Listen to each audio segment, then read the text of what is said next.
Hello friends.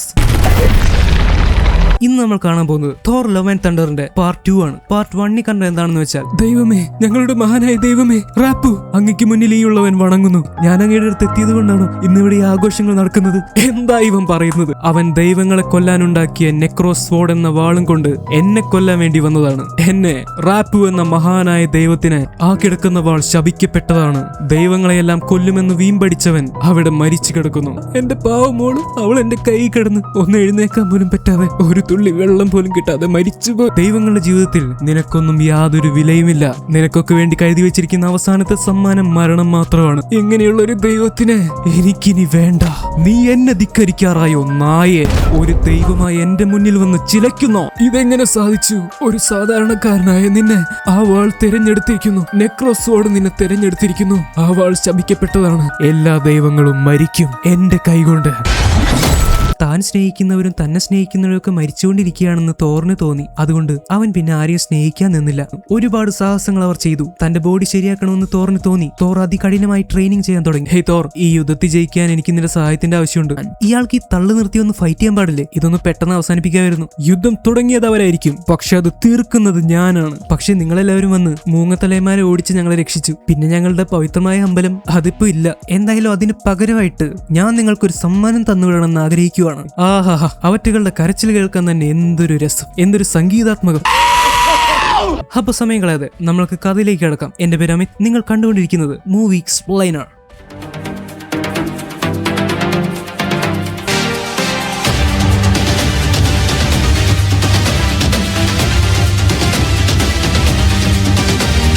ഇപ്പൊ ആടുകളുടെ പേരിൽ ഗാർഡിയൻസ് ഓഫ് ദി ഗാലക്സിയുടെ ബെനറ്റാർ സ്പേസ് ഷിപ്പിന്റെ ഉള്ളിൽ ഒരു തർക്കം നടക്കുകയാണ്. ഇവർക്ക് ഡിസ്ട്രസ് സിഗ്നൽ, അല്ലെങ്കിൽ ആളുകൾ സഹായത്തിന് വേണ്ടി അയക്കുന്ന സിഗ്നൽ കിട്ടിയാലാണ് അവിടെ പോയി സഹായിക്കാനും വേണമെങ്കിൽ കുറച്ച് പൈസ മേടിക്കാനും ഒക്കെ പറ്റൂ. പക്ഷെ അത് കിട്ടാനുള്ള റിമോട്ട് ഇപ്പൊ കാണാനില്ല. സ്റ്റാർലോഡ് പറയുന്നത് അത് ആടുകളെടുത്ത് വിഴുങ്ങിയിട്ടുണ്ടാവുന്നതാണ്. പക്ഷെ ആടുകൾ അങ്ങനെ റിമോട്ടൊന്നും തിന്നില്ല എന്ന് തോറും പറയുന്നു. എല്ലാവരും ആടുകളെ കുറ്റം പറയുമ്പോൾ തോർ അവരെ എതിർത്ത് നിൽക്കുന്നുണ്ട്. ഈ സമയത്ത് ആടുകളുടെ കരച്ചിൽ കേട്ട് നെബുലയ്ക്ക് ഭ്രാന്ത് കയറി. അവൾ നേരെ ഒരു തോക്കെടുത്ത് ആടുകളെ വെടിവെച്ച് കൊല്ലാൻ വേണ്ടി വരുവാണ്. തോർ പെട്ടെന്ന് ഇടയ്ക്ക് കയറി, ഹേ നെബുല, ദേ അബദ്ധമൊന്നും കാണിക്കില്ലേ? അവറ്റകൾ പാവ ആടുകളല്ലേ, അവരെ ഉപദ്രവിക്കില്ലേ? ഇനിയും ആടുകൾ ഒച്ചയുണ്ടാക്കി പ്രശ്നം ഉണ്ടാക്കുകയാണെങ്കിൽ നമുക്ക് അവരെ തട്ടി കറി വയ്ക്കാം. തോർ ഇങ്ങനെ പറയുന്നത് കേട്ട് പെട്ടെന്ന് ആടുകൾ സൈലന്റ് ആയി. പിന്നെ തോർ, എന്നോട് ഇന്ത്യക്കാരിലുള്ള കുറച്ചുപേര് പറഞ്ഞു, ഒരു പ്രത്യേക ശബ്ദം ഉണ്ടാക്കുകയാണെങ്കിൽ ആടുകളെ നമുക്ക് ഇഷ്ടമുള്ളപ്പോ നമ്മളുടെ അടുത്തേക്ക് വിളിച്ചു വരുത്താൻ പറ്റുമെന്ന്. അത് ഏകദേശം ഇങ്ങനെയാ. അത് ഷാരൂഖ് ഖാനായി പോയി. എന്നാ ഞാൻ ശ്രമിക്കാം. അയ്യേ, ഇതേതോ പിച്ചക്കാരിയുടെ പോലെയുണ്ട്. ഇതിനേക്കാളും ഭേദം ഞാനാ. പെട്ടെന്നാണ് ക്രാഗ്ലിൻ അങ്ങോട്ട് കയറി വരുന്നത്. അവൻ ഇന്ത്യക്കാരിൽ നിന്ന് പുതിയൊരു ഗേൾ ഫ്രണ്ടിനെയും കൊണ്ടുവന്നിട്ടുണ്ട്. ക്രാഗ്ലിൻ, ഞങ്ങൾ ഫൈറ്റ് ചെയ്യുന്ന സമയത്ത് നിന്നോട് ഈ സ്പേസ് ഷിപ്പ് നോക്കിക്കോളാൻ പറഞ്ഞിട്ട് നീ പുതിയ ഗേൾ ഫ്രണ്ടിനെയും തപ്പി ഇറങ്ങിയോ? നോ പീറ്റർ, ഇവൾ എന്റെ സോൾമേറ്റാ. പേര് ഗ്ലെൻഡ. ഞങ്ങൾ കുറെ ആലോചിച്ചെടുത്ത് തീരുമാനം ഇത്. ഞങ്ങളുടെ കല്യാണം കഴിഞ്ഞു. എടോ, അതിന് നമ്മൾ ഈ പ്ലാന്റി വന്നിട്ട് 5 മിനിറ്റ് ആയിട്ടുള്ളൂ. വേറെ ഏതെങ്കിലും പ്ലാന്റി പോകുമ്പോ ആവശ്യമില്ലാത്ത റിലേഷൻഷിപ്പ് ഉണ്ടാക്കരുതെന്ന് ഞാൻ പറഞ്ഞിട്ടില്ലേ? നീ ഏത് ഗ്രഹത്തിൽ പോയാലും അവിടെ നിനക്ക് 2-3 വൈഫ് ഉണ്ടാവും. അങ്ങനെ പറഞ്ഞുകൊണ്ടിരിക്കുമ്പോഴാണ് പെട്ടെന്ന് അവരുടെ ഡിസ്ട്രസ് സിഗ്നലിന്റെ ഡിവൈസ് ശരിയാവുന്നത്. അതിൽ രക്ഷിക്കാൻ പറഞ്ഞുകൊണ്ടുള്ള കുറെ മെസ്സേജുകൾ വന്ന് കിടക്കുന്നുണ്ട്. ഇതിൽ ഭൂരിഭാഗവും ഓരോരോ പ്ലാനറ്റുകളിലെയും ഓരോരോ സ്ഥലങ്ങളിലെയും ദൈവങ്ങളെ ആരോ കൊന്നുകളയുന്നു എന്ന് പറഞ്ഞുകൊണ്ടുള്ളതാണ്. ദൈവങ്ങളെ ക്രൂരമായിട്ട് കൊന്നുകളഞ്ഞ വിഷ്വൽസ്, പ്രത്യേകിച്ച് ഇന്ത്യക്കാരിലെ ദൈവങ്ങളെ പോലും കൊന്നു കെട്ടിത്തൂക്കിയിരിക്കുന്ന വിഷ്വൽസ് ഇവർക്ക് കിട്ടിയിട്ടുണ്ട്.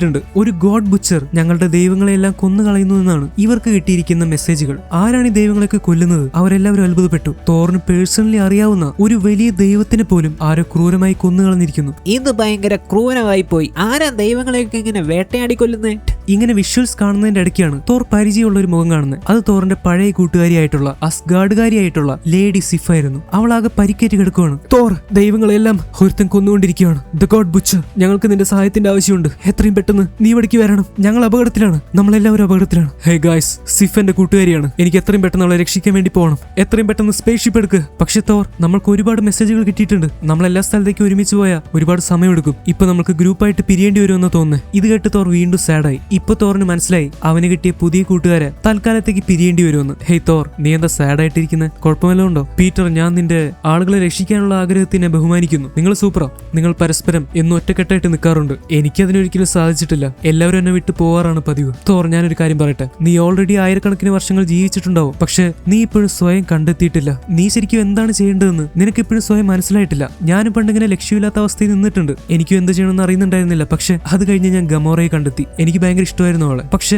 ഒരിക്കൽ അവൾ എന്നെ വിട്ടുപോയി. അവൾ അച്ഛനെന്ന് കരുതിയിരുന്ന താനോസ് തന്നെ അവളെ എന്റെ അടുത്ത് നിന്ന് കൊണ്ടുപോയി. ഭയങ്കര വിഷമമായിരുന്നു. ഒരുമാതിരി വൃത്തികെട്ട ഫീലാപ്പ് ഉണ്ടാവുക, എല്ലാം നഷ്ടപ്പെട്ട പോലെ. പക്ഷെ ഒരിക്കലും സ്നേഹിക്കാൻ ആരും ഇല്ലാതിരുന്ന ഫീലിനേക്കാളും ഈ വൃത്തികെട്ട ഫീൽ എത്രയോ നല്ലതാ. എന്നെങ്കിലും ഞാൻ ആരെയോ സ്നേഹിച്ചിരുന്നു, ഒരാൾ എന്നെയും സ്നേഹിച്ചിരുന്നു എന്ന് നമുക്ക് തന്നെ തോന്നില്ലേ? പക്ഷെ അവരിപ്പോ നമ്മുടെ കൂടെ ഇല്ല. ആ ഒരു ഫീൽ, ഒന്നുമില്ലാത്ത ഫീലിനേക്കാളും നല്ലതല്ലേ അത്? ഒരിക്കൽ നിനക്കും ഇങ്ങനെ സ്നേഹിക്കാൻ ആരെങ്കിലും കിട്ടുമെന്നും അത് കഴിഞ്ഞ് നിനക്കും ഈ വൃത്തികെട്ട ഫീൽ കിട്ടട്ടെ എന്നും ഞാൻ ആശംസിക്കുന്നു. അല്ല പീറ്റർ, ഞാൻ ഒരിക്കലും ഒരു പെണ്ണിനെ സ്നേഹിച്ചിരുന്നു. പക്ഷെ ഞങ്ങൾ ബ്രേക്കപ്പ് ആയി. ഞാൻ എന്നും സ്നേഹിക്കുന്നവരൊന്നുകിൽ വളരെ ക്രൂരമായിട്ട് മരിക്കും, അല്ലെങ്കിൽ അവർ മനഃപൂർവ്വം എന്നെ വിട്ടു പോകും. ഇപ്പൊ എനിക്ക് സ്നേഹിക്കാൻ തന്നെ പേടിയാ. അതുകൊണ്ടാണ് ഞാൻ എല്ലാവരെയും ഒരു കൈ അകലത്തി നിർത്തുന്നത്. ഇങ്ങനെയല്ല, ഞാൻ കുറച്ചുകൂടി അടുത്ത് വരാം. ഇപ്പൊ ശരിയായി. ഇങ്ങനെ ഒരു കൈ അകലത്തി നിർത്തുന്നത് അതുകൊണ്ടാണ്. എനിക്കിനി വിഷമിക്കാൻ വയ്യ. പക്ഷെ നിങ്ങൾ എന്നെ വിട്ടുപോകുമ്പോൾ നിങ്ങൾക്ക് ഭയങ്കര വിഷമമുണ്ടാവുമെന്ന് എനിക്കറിയാം. പ്രത്യേകിച്ച് പീറ്റർ, നിനക്ക് എന്നെ ഭയങ്കര ഇഷ്ടമായിരുന്നല്ലേ? കുഴപ്പമില്ലടാ, വിഷമിക്കണ്ട. എന്നെ കാണാതെ നീ കരയരുത്. എനിക്ക് പോയേ പറ്റൂ. എനിക്ക് സിഫിനെ കണ്ടുപിടിച്ച് അവളെ രക്ഷിക്കണം. നിങ്ങൾ പോയി മറ്റുള്ള മെസ്സേജുകൾ നോക്കി അവരെ രക്ഷിക്കുക.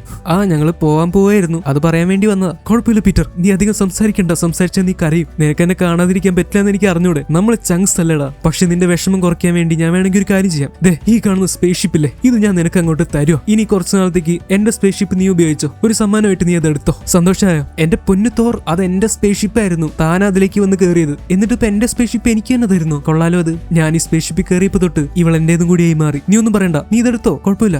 ഞാൻ ഈ സ്പേസ്ഷിപ്പിന്റെ കൂടെ ഒരുപാട് ഓർമ്മകൾ ഉണ്ടാക്കിയിട്ടുണ്ട്. നിനക്കും അങ്ങനെ ഉണ്ടാക്കാൻ പറ്റട്ടെ. പിന്നെ ഈ സ്പേസ്ഷിപ്പിനോടും എന്നെ കാണാതെ വിഷമിക്കരുതെന്ന് പറയണം. ഓക്കെ പീറ്റർ, ഇനി കുറച്ചു നാളത്തേക്ക് നീ ഇവരുടെ ലീഡർ ആയിക്കോ. ഞാൻ ഒഴിഞ്ഞു തരാം. എന്തൊക്കെയാ തോർ പറയുന്നേ? ഞാനായിരുന്നു ഇതിന്റെ ലീഡർ. എന്റെ ഒരു തമാശ. എന്നൊരു ഹാൻഡ് ഷേക്ക് ആവാം. ഇത് മനുഷ്യരുടെ ഹാൻഡ് ഷേക്ക് അല്ല, ഇത് അസ്കാർഡുകാരുടെ ഹാൻഡ് ഷേക്ക്. ഹാൻഡൊക്കെ ശരിക്കും ഷേക്ക് ആവും. തോർ, പെട്ടെന്ന് പോയാൽ അത്രയും പേരെ രക്ഷിക്കാം. നീ എന്തിനെങ്ങനെ വലിച്ചു നീട്ടുന്നത്? ദേ, എന്റെ പിള്ളേരെ ശരിക്കും നോക്കണം. എന്റെ ലീഡർ സ്ഥാനം ഞാൻ നിനക്ക് തരുക. ഇയാളോട് ഞാൻ പറഞ്ഞില്ലേ ഞാനാണ് ലീഡർ എന്ന്? കുഴപ്പമില്ല, നീ അങ്ങനെ സമാധാനിച്ചോ. ശരി തോർ, നിനക്ക് ഞങ്ങളെ പിരിയാൻ വിഷമം ഉണ്ടാവും. പക്ഷെ ഞാൻ ഒരു കാര്യം പറയട്ടെ, നിനക്ക് എപ്പോഴെങ്കിലും എന്ത് ചെയ്യണമെന്ന് അറിയാതെ വരുമ്പോ നീ സ്നേഹിക്കുന്ന ആളുകളുടെ കണ്ണുകളിലേക്ക് സൂക്ഷിച്ചു നോക്കണം. ഞാൻ ഇവരെ നോക്കുന്നത് പോലെ ആ കണ്ണുകൾ നിന്നോട് പറയും നീ ശരിക്കും ആരാണെന്ന്. നീ എന്തിനാ തോർ എന്റെ കണ്ണിലേക്ക് നോക്കുന്നത്? ഞാൻ അങ്ങനെ പറഞ്ഞതിന്റെ അർത്ഥം നീ എന്റെ കണ്ണിലേക്ക് നോക്കണം എന്നല്ല. Okay man, bye. നമ്മളിങ്ങനെ കണ്ണു നോക്കി നിന്നാ ആൾക്കാർ തെറ്റിദ്ധരിക്കും. അങ്ങനെ പറഞ്ഞ് സ്റ്റാർലോഡും ടീമും തോറിനോട് വിട പറഞ്ഞ് അവിടുന്ന് സ്പേസ് ഷിപ്പിൽ കയറി പോവാണ്. Hey guys, happy journey. നിങ്ങൾ ഓടിന്റെ കാക്കകളുടെ വേഗത്തിൽ സഞ്ചരിക്കാനും തിരിച്ചു വരാനും പറ്റട്ടെ. നമ്മൾ എന്തെങ്കിലും തീർച്ചയായിട്ടും കണ്ടുമുട്ടും. എന്താണ് ഓടിന്റെ കാക്കകൾ അല്ലെങ്കിൽ ഓഡിൻസ് റേവൻസ് എന്നൊരു ഡൗട്ട് തോന്നും. നമ്മൾ തോർ ഡാർക്ക് വേൾഡിലൊക്കെ 2 കാക്കകൾ ഓടിന്റെ അടുത്തേക്ക് പറന്നു വരുന്നതും ഓടിന്റെ മേൽ വന്നിരിക്കുന്നതും ഒക്കെ കണ്ടിട്ടുണ്ട്. ഈ കാക്കകൾ ഓടിന്റെ സ്പൈകളെ പോലെ വർക്ക് ചെയ്യുന്നവരാണ്. ഈ കാക്കകൾ മിന്നൽ വേഗത്തിൽ ഓടിൻ പറയുന്ന സ്ഥലങ്ങളിലൊക്കെ സഞ്ചരിച്ച് അവിടെ നിന്നുള്ള വിവരങ്ങളൊക്കെ ഓടിന് ഒന്ന് പറഞ്ഞു കൊടുക്കും. ഈ കാക്കകൾക്ക് ഒടുക്കത്തെ സ്പീഡാണ്. അതുകൊണ്ട് തന്നെ ദാ പോയി ദേ വന്നു എന്ന് പറഞ്ഞ പോലെ പെട്ടെന്ന് കാര്യങ്ങളൊക്കെ അന്വേഷിച്ച് ഓടിന്റെ അടുത്ത് വന്ന് റിപ്പോർട്ട് ചെയ്യും. ഇതാണ് ഓടിന്റെ കാക്കകൾ. അപ്പൊ തോർ എന്താണ് പറയുന്നതെന്ന് വെച്ചാൽ ഓടിന്റെ കാക്കകളെ പോലെ സ്പീഡിൽ പോയി കാര്യങ്ങളൊക്കെ നടത്തി തിരിച്ചു വരാൻ പറ്റട്ടെ എന്നാണ്. തോർ അങ്ങനെ പറഞ്ഞു കഴിഞ്ഞ് അവിടെയുള്ള ജംപ് പോയിന്റ്സിൽ കൂടെ ഗാർഡിയൻസ് അവിടെ നിന്ന് പോവാണ്. ഈ ജംപ് പോയിന്റ്സ് എന്താണെന്ന് നിങ്ങൾക്ക് അറിയാമായിരിക്കും. സ്പേസിൽ ഒരു സ്ഥലത്ത് നിന്ന് മറ്റൊരു സ്ഥലത്തേക്ക് ഈസി ആയിട്ട് എത്താൻ പറ്റിയ ഒരു പോർട്ടലാണ് ഈ ഹെക്സഗണൽ ഷേപ്പിലുള്ള ജംപ് പോയിന്റ്. ഈ ജംപ് പോയിന്റിനെ പറ്റി നമ്മൾക്ക് വീണ്ടും ഒരു സ്ഥലത്ത് കാണേണ്ടി വരും. ഹേ കോർഗ്, അങ്ങനെ നമ്മൾ വീണ്ടും ഒറ്റയ്ക്കായല്ലേ? അവര് പോയി. ഇനി ഞാനും നീയും ഈ 2 ആടുകളും പിന്നെ എന്റെ സ്റ്റോം ബ്രേക്കറും. അങ്ങനെ പറഞ്ഞ് തോർ സ്റ്റോം ബ്രേക്കറിനെ കയ്യിലേക്ക് എടുക്കുവാണ്. പക്ഷെ സ്റ്റോം ബ്രേക്കർ ഇടയ്ക്ക് തോർ വിചാരിച്ചതുപോലെ നിൽക്കാറില്ല. നമ്മൾ നേരത്തെ കണ്ടല്ലോ, നെക്രോസ് സോഡിന് സ്വയം ഒരു ലക്ഷ്യമുണ്ട്. അതിന് ചിന്തിക്കാനുള്ള കഴിവുണ്ട്. അതിനെ കയ്യിലെടുക്കുന്ന ആളുകളുടെ മനസ്സ് വായിക്കാനും അതിനെ സ്വാധീനിക്കാനും നെക്രോസ് സോഡിന് പറ്റും. അതുപോലെ തന്നെ പല ആയുധങ്ങൾക്കും അതേ കഴിവുണ്ട്. നമ്മളുടെ സ്റ്റോം ബ്രേക്കർ ഉണ്ടായിരിക്കുന്നത് ഗ്രൂട്ടിന്റെ കൈയും കൂടി വെച്ചിട്ടാണ്. നേരത്തെ ധ്യാനത്തിലിരിക്കാൻ സമയത്ത് തോർ സ്റ്റോം ബ്രേക്കർ മണ്ണി കുത്തിവെച്ചു. പെട്ടെന്ന് അതിന് വേരുകൾ ഉണ്ടായ ഒരു മരം പോലെ മണ്ണിനടിയിലേക്ക് പോകാൻ തുടങ്ങി. ഇത് ഗ്രൂട്ടിന്റെ കൈ ആയതുകൊണ്ടാണ്. നമ്മളുടെ ഗ്രൂട്ട് ഒരു ടീനേജ് ആയിരിക്കുന്ന സമയത്താണ് അവന്റെ കൈ വെട്ടി സ്റ്റോം ബ്രേക്കർ ഉണ്ടാക്കുന്നത്. അതുകൊണ്ട് തന്നെ സ്റ്റോം ബ്രേക്കറിന് ഗ്രൂട്ടിന്റെ ചില സ്വഭാവങ്ങളൊക്കെ ഉണ്ടാവും. പലപ്പോഴും ഒരു ചെറിയ കുട്ടിയുടെ പോലെയാണ് സ്റ്റോം ബ്രേക്കർ പെരുമാറുക. അതായത് സ്റ്റോം ബ്രേക്കറിന് ചിന്തിക്കാനുള്ള കഴിവുണ്ട്. ഇപ്പൊ ഗാർഡിയൻസ് അവർ വിട്ട് പോയതിന്റെ ആ ഒരു ദേഷ്യം കൊണ്ടായിരിക്കും സ്റ്റോം ബ്രേക്കർ തോർ വിചാരിച്ചതുപോലെ പെരുമാറാത്തത്. അപ്പൊ നിങ്ങൾക്ക് തോന്നും മ്യോൾനിയറിനും അങ്ങനെ ചിന്തിക്കാനുള്ള കഴിവുണ്ടോ? തീർച്ചയായിട്ടും ഉണ്ട്. അതിന്റെ ചില കാര്യങ്ങൾ അടുത്ത പാർട്ടുകളിൽ കാണാം. പക്ഷെ ഒരേ ഒരു കാര്യം പറയാം, തോർ പലപ്പോഴും വളരെ അകലെ നിന്ന് മ്യോൾനിയറിനെ കയ്യിലേക്ക് എടുക്കാറുണ്ട്. അങ്ങനെ ചീറിപ്പാഞ്ഞു വരുന്ന മ്യോൾനിയർ അധികം സാധനങ്ങളിലൊന്നും തട്ടാതെയും മുട്ടാതെയും ജീവനുള്ള ആളുകളെ പരിക്കേൽപ്പിക്കാതെയൊക്കെയാണ് തോറിന്റെ കയ്യിലേക്ക് വരാറുള്ളത്. അത് മ്യോൾനിയറിന് ചിന്തിക്കാനുള്ള കഴിവുണ്ടെന്നതിന്റെ ഒരു തെളിവാണ്. അതുപോലെ മ്യോൾനിയറിന് ആളുകളുടെ അർഹത അളക്കാൻ കഴിയും. അങ്ങനെയാണ് ആർക്ക് തന്നെ പൊക്കാൻ പറ്റുമെന്നോ പൊക്കാൻ പറ്റില്ല എന്നോ മ്യോൾനിയർ തീരുമാനിക്കുന്നത്. ഓടിന്റെ മന്ത്രവും മ്യോൾനിയർ ഓർത്തു വെച്ചിട്ടുണ്ട്. നമ്മൾ ഷാങ്ചിയിലെ 10 റിങ്സ് കണ്ടപ്പോ അതിലെ 10 റിങ്സ് വലുതാക്കി നോക്കി വോങ്. ആ സമയത്ത് ഈ 10 റിങ്സ് ആർക്കോ സിഗ്നൽ അയക്കുന്നുണ്ടെന്ന് പറഞ്ഞു. എന്തോ ഒരു മെസ്സേജ്. അതുപോലെ ഡോക്ടർ സ്ട്രേഞ്ചിന്റെ പിന്നി കെട്ടിയിരിക്കുന്ന ചുവന്ന തുണി അല്ലെങ്കിൽ ക്ലോക്ക് അതും സ്വയം ചിന്തിച്ച് ഒരുപാട് കാര്യങ്ങൾ ചെയ്യുന്നതും ഡോക്ടർ സ്ട്രേഞ്ചിനെ രക്ഷിക്കാൻ ശ്രമിക്കുന്നതൊക്കെ നമ്മൾ കണ്ടിട്ടുണ്ട്. ഇതുപോലെ സ്വയം ചിന്തിക്കാൻ പറ്റുന്ന ഒരുപാട് സാധനങ്ങൾ MCUലുണ്ട്. എനിക്കിപ്പോ ഇത്രേ ഓർമ്മ വരുന്നുള്ളൂ. നിങ്ങൾക്ക് വേറെ അറിയാമെങ്കിൽ എന്തായാലും കമന്റ് ചെയ്യുക. സോ ഇതിന്റെയൊക്കെ അർത്ഥം പല ആയുധങ്ങൾക്കും പലതരത്തിൽ ചിന്തിക്കാനും പ്രവർത്തിക്കാനുമുള്ള സ്വയം കഴിവുണ്ട്. അപ്പൊ തോർ സ്റ്റോം ബ്രേക്കർ കയ്യിലെടുത്ത് ഒന്ന് മിന്നിച്ചപ്പോഴേക്കും ആ ആളുടെ അസ്ഗാർഡിയൻ സ്യൂട്ട് പുറത്തേക്ക് വരുവാണ്. ബേസിക്കലി ഇങ്ങനെ സംഭവിക്കുന്നത് അസ്ഗാർഡിയൻ മാജിക് വെച്ചിട്ടാണ്. തോറിന് അങ്ങനെ ചെയ്യാനുള്ള കഴിവുണ്ട്. പണ്ട് ബൈഫ്രോസ്റ്റ് അസ്ഗാർഡിലുള്ള ഒരു ബ്രിഡ്ജ് ആയിട്ടായിരുന്നു പ്രവർത്തിക്കുന്നത്. പിന്നീട് സ്റ്റോം ബ്രേക്കർ വെച്ചാണ് തോർ ബൈഫ്രോസ്റ്റിനെ കൊണ്ടുവരുന്നത് ഇഷ്ടമുള്ള സ്ഥലത്തേക്ക് സഞ്ചരിക്കാൻ. ഇപ്പൊ തോർ നേരെ സിഫിന്റെ അടുത്തേക്ക് പോവാണ്. നേരത്തെ കണ്ട ആ മരിച്ചു കിടക്കുന്ന വലിയ ദൈവത്തിനെ അവരവിടെ കാണുവാണ്. ഫാലിഗർ എന്നാണ് ഈ ദൈവത്തിന്റെ പേര്. ഏറ്റവും നല്ല സ്വഭാവമുള്ള ദൈവങ്ങളുടെ കൂട്ടത്തിൽ വളരെ മുന്നിൽ നിന്നിരുന്ന ആളാണ് ഈ കൊല ചെയ്യപ്പെട്ട് കിടക്കുന്ന ദൈവം. പിന്നെ എന്തിനായിരിക്കും ഈ ദൈവത്തിന് ഒരാൾ വന്ന് കൊന്നത്? തോറിന് കൺഫ്യൂഷനായി. സാധാരണ അസ്ഗാർഡിയൻസും ദൈവങ്ങളൊക്കെ മരിക്കുമ്പോൾ അവർ സ്വർണത്തിന്റെ പൊടിയായിട്ടാണല്ലോ പോകാറുള്ളത്. അതുപോലെ തന്നെയാണ് ഈ വലിയ ദൈവവും അന്തരീക്ഷത്തിലേക്ക് സ്വർണ്ണ പൊടിയായിട്ട് പോയിക്കൊണ്ടിരിക്കുന്നത്. അവിടെ പരിക്കേറ്റ് സിഫ് കിടക്കുന്നുണ്ട്. തോർ നേരെ അങ്ങോട്ട് ചെല്ലുവാണ്. സിഫ്, നിനക്ക് എന്താ സംഭവിച്ചത്? ഇതൊക്കെ ആരാ ചെയ്തേ? നിന്റെ ഒരു കൈ കാണാനില്ലല്ലോ. അതെ തോർ, ഫൈറ്റ് ചെയ്യുന്നതിന്റെ ഇടയ്ക്ക് എന്റെ ഒരു കൈ നഷ്ടപ്പെട്ടു. കുഴപ്പമില്ല സിഫ്, ഞാൻ നിന്നെ വീട്ടിലേക്ക് കൊണ്ടുപോകാം. വേണ്ട തോർ, ഞാനിവിടെ കിടന്ന് മരിക്കട്ടെ. എനിക്കൊരു യോദ്ധാവിനെ പോലെ മരിക്കണം. അങ്ങനെയാണെങ്കിൽ എനിക്ക് നമ്മളുടെ സ്വർഗത്തിലേക്ക് പോകാൻ പറ്റും, വാൽഹല്ലയിൽ. ഓ സിഫ്, നീ തെറ്റിദ്ധരിച്ചിരിക്കുവാൻ തോന്നുന്നു. ഒരു യുദ്ധം ചെയ്യുന്നതിന്റെ ഇടയ്ക്ക് ഓൺ ദ സ്പോട്ട് മരിക്കുമ്പോഴാണ് നിനക്ക് വാൽഹല്ലയിൽ പോകാൻ പറ്റുക. ഞാൻ അങ്ങനെ കേട്ടിട്ടുള്ളത്. യുദ്ധത്തിന് നിന്റെ കൈ പോയില്ലേ? ചിലപ്പോൾ നിന്റെ കൈ മാത്രം വാൽഹല്ലയിൽ പോയി കാണും. എന്നാലും നീ ഇപ്പൊ മരിക്കണ്ട. ഓ ഷിറ്റ്, അപ്പൊ എനിക്ക് സ്വർഗത്തിൽ ഇപ്പൊ പോകാൻ പറ്റില്ല അല്ലേ? തോർ, ഞാനൊരു ഭ്രാന്തനെ വേട്ടയാടുകയായിരുന്നു. ആക്ച്വലി അവൻ എന്നെയായിരുന്നു വേട്ടയാടുന്നുണ്ടായിരുന്നത്. അതെനിക്ക് പിന്നെ മനസ്സിലായത്. അവൻ എനിക്ക് വേണ്ടി ഒരു കെണിയൊരുക്കിയതാണെന്ന് തോന്നുന്നു. അവൻ എന്തിനിങ്ങനെ ചെയ്യുന്നെന്ന് അറിയില്ല. ശക്തരിൽ ശക്തരായ ദൈവങ്ങളെയും നല്ലവരിൽ നല്ലവരായ ദൈവങ്ങളെയും പോലും അവൻ കൊന്നുകൊണ്ടിരിക്കുകയാണ്. അവൻ ദൈവങ്ങളെ വെട്ടിയെരിഞ്ഞുകൊണ്ടിരിക്കുന്നു. ആളുകൾ അവനെ വിളിക്കുന്നത് ദി ഗോഡ് ബുച്ചർ എന്നാണ്. ദൈവങ്ങളെയെല്ലാം കൊല്ലുമെന്നാണ് അവൻ പ്രതിജ്ഞ ചെയ്തിരിക്കുന്നത്. അടുത്തതായിട്ട് അവൻ വരുന്നത് ഭൂമിയിലുള്ള അസ്ഗാർഡിലേക്കാണ്. എത്രയും പെട്ടെന്ന് നീ അവിടേക്ക് ചെല്ലണം. സിഫ് പറഞ്ഞത് ശരിയായിരുന്നു. അടുത്ത സീനിൽ നമ്മൾ കാണുന്നത് ഗോർ ദി ഗോഡ് ബുച്ചറിനെയാണ്. ഭൂമിയിലുള്ള അസ്ഗാർഡിലേക്ക് അവൻ വന്നു കഴിഞ്ഞു. അവന്റെ കയ്യിൽ നെക്രോസോഡും ഉണ്ട്. അസ്ഗാർഡിലെ കുട്ടികൾ അവിടെ സമാധാനമായിട്ട് ഉറങ്ങിക്കൊണ്ടിരിക്കുകയാണ്. നമ്മൾ ആദ്യം കണ്ടതുപോലെയല്ല ഇപ്പൊ ഗോറിന്റെ മുഖം. അതൊരുപാട് മാറി. നെക്രോസോഡിന്റെ ശക്തി അവനിലേക്ക് ഒരുപാട് കയറി കഴിഞ്ഞു.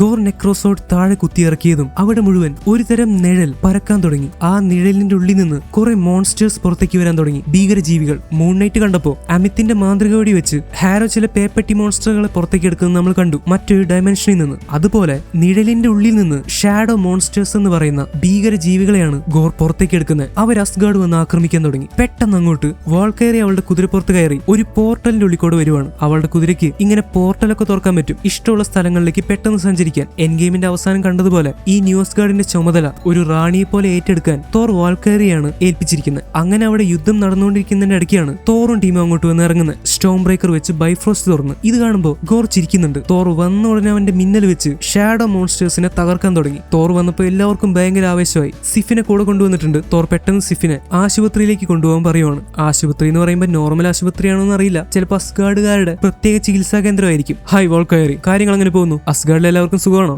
എന്തോ പ്രശ്നം ഉണ്ടാക്കിയിട്ടുണ്ടല്ലേ നീ? സത്യം പറ തോർ, നീ പണി കൊടുത്ത ആരോ അല്ല ഇപ്പൊ ഇവിടെ വന്ന് അറ്റാക്ക് ചെയ്യുന്നത്? ഒരിക്കലുമല്ല. ഈ ഭീകരജീവികളെ ഞാൻ ആദ്യമായിട്ട് കാണുന്നത്. ഇതെന്റെ തെറ്റൊന്നുമല്ല. അങ്ങനെ പറഞ്ഞ തോർ ഫൈറ്റ് ചെയ്യാൻ പോകുമ്പോൾ അവന് പരിചയമുള്ളത് പോലത്തെ ഒരു ആയുധം അവിടെയാകെ പാറിപ്പറന്ന് നടക്കുന്നത് പോലെ തോന്നി. തോറിന് പരിചയമുള്ള ഇടിമിന്നൽ അവിടെയാകെ മിന്നുന്നുണ്ട്. ഹേ വാൾക്കയറി, ആരാ ഈ പുതിയ യോദ്ധാവ്? അവന്റെ പേരെന്താ? ഓ, അവനാണോ?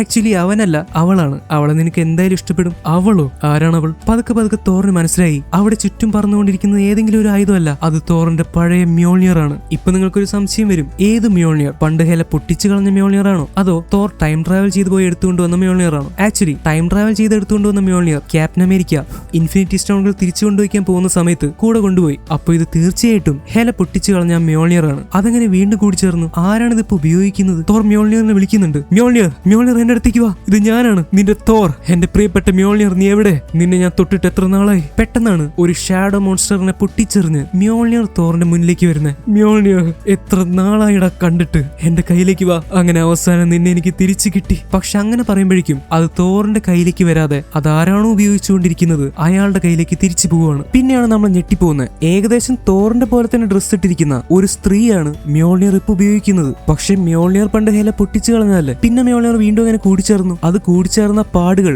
മ്യോൾനിയറിൽ കാണാൻ പറ്റുന്നുണ്ട്. ആരാണ് ഈ സ്ത്രീ? ഇവരെങ്ങനെ മ്യോൾനിയർ ഉപയോഗിക്കാൻ അർഹയായി? ഇത് കാണുമ്പോൾ തോറിനെ പോലെ നമ്മൾക്കും ഡൗട്ട് തോന്നും. പക്ഷെ ഭൂരിഭാഗം പേർക്കും ഇതാരാന്നൊക്കെ മനസ്സിലായി കാണും, ശരിയല്ലേ? എന്നിട്ട് നമ്മുടെ തോറിന് ആളെ മനസ്സിലായില്ല. എന്തുകൊണ്ട് മ്യോൾനിയർ തന്റെ കൈയുടെ അടുത്തെത്തിയിട്ടും തന്റെ കയ്യിലേക്ക് വന്നില്ല എന്ന് തോറിന് ചെറിയൊരു വിഷമം തോന്നുന്നുണ്ട്. പെട്ടെന്ന് ആ ലേഡി വന്ന് ഇതുവരെ തോർ പോലും ഉപയോഗിക്കാത്ത തരത്തിൽ മ്യോൾനിയറിനെ ഉപയോഗിക്കാൻ തുടങ്ങി. അവൾ മ്യോൾനിയർ വെച്ച് കറക്കിയതും പണ്ട് ഹെല മ്യോൾനിയറിനെ പൊട്ടിച്ചതുപോലെ അത് കഷ്ണങ്ങളായി തെറിക്കുവാണ്. മ്യോൾനിയറിന്റെ ഈ കഷ്ണങ്ങൾ നേരെ ചെന്ന് ഷാഡോ മോൺസ്റ്റേഴ്സിനെ കൊല്ലുന്നു. ഈ കഷ്ണങ്ങളെ സെപ്പറേറ്റ് കൺട്രോൾ ചെയ്യാൻ ഈ ലേഡിക്ക് സാധിക്കുന്നുണ്ട്. ഷാഡോ മോൺസ്റ്റേഴ്സിനെ കൊന്നുകളഞ്ഞ് കഷ്ണങ്ങൾ നേരെ തിരിച്ചു വന്ന് വീണ്ടും മ്യോൾനിയറിന്റെ രൂപത്തിൽ കൂടിച്ചേരുവാണ്. ഇതൊക്കെ കണ്ടിട്ട് തോറിന് എന്തോ പോലെയായി. ഹലോ ലേഡി, നിങ്ങളുടെ കയ്യിലുള്ളത് എന്റെ ചുറ്റിയാണ്, എന്റെ മ്യോൾനിയർ.